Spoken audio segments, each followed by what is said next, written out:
mother's soft, yielding bosom. The general removed a plumed helmet to reveal a bushy head of tightly packed black curls.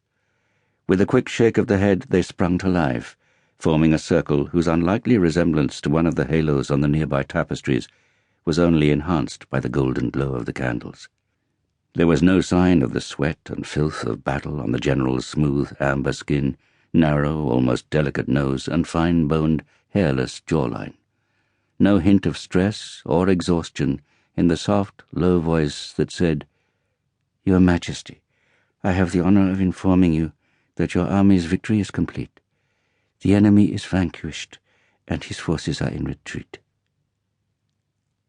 His Most Christian Majesty, Yasu, King of Kings, ruler of Gala and Amhara, defender of the faith of Christ crucified, let go of the general's legs, took a step backwards, and then began jumping up and down, clapping his hands and whooping with glee.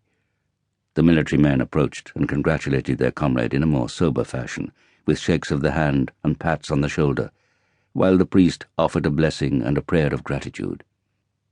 General Nazet accepted their thanks with calm good grace, and then said, "And now, Your Majesty, I have a favor to ask you. Once before I resigned my commission as the commander of your forces, but circumstances changed. My emperor and my country needed me, and my conscience would never have allowed me to turn my back on my duty. So I put on my armor, and I took up my sword once more. I was a soldier general, and yours to command. But I am also a woman, Your Majesty, and as a woman I belong to another man. He let me go once to return to your service, and now, with your permission, I wish to return to him." The boy looked at her. He frowned thoughtfully.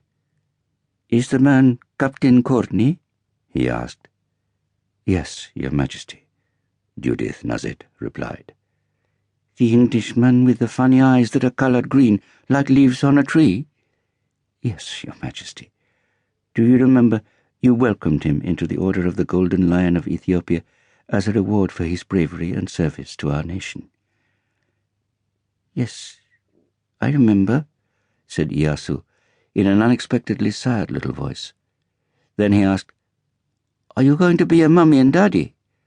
The boy emperor pursed his lips and twisted his mouth from side to side, trying to understand why he suddenly felt very unhappy, and then said, "I wish I had a mummy and daddy.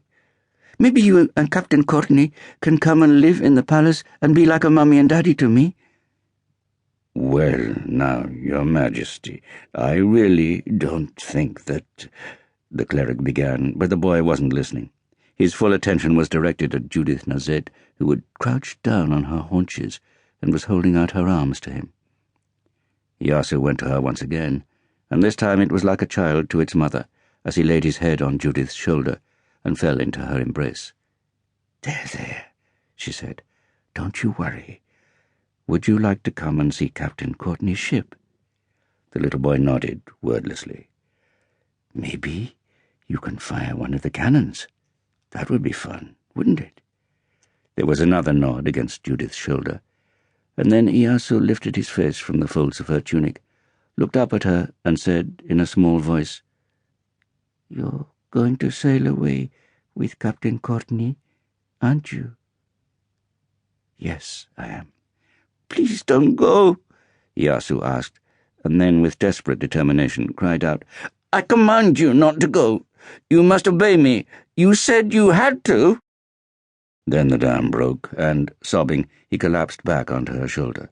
The cleric took a step towards his young master, but Judith held up her hand. "One moment, Bishop. Let me deal with this." She let Iyasu cry a little longer until he was calmer, and then dried his eyes and wiped his nose with her tunic.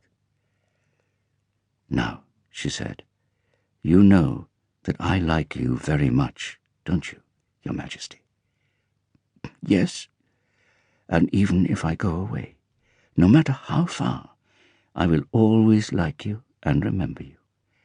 And just think, if I go to faraway countries like England or France, I will be able to write and tell you all about the wonderful, extraordinary things I see there. Do you promise to write to me? You have my word as a soldier."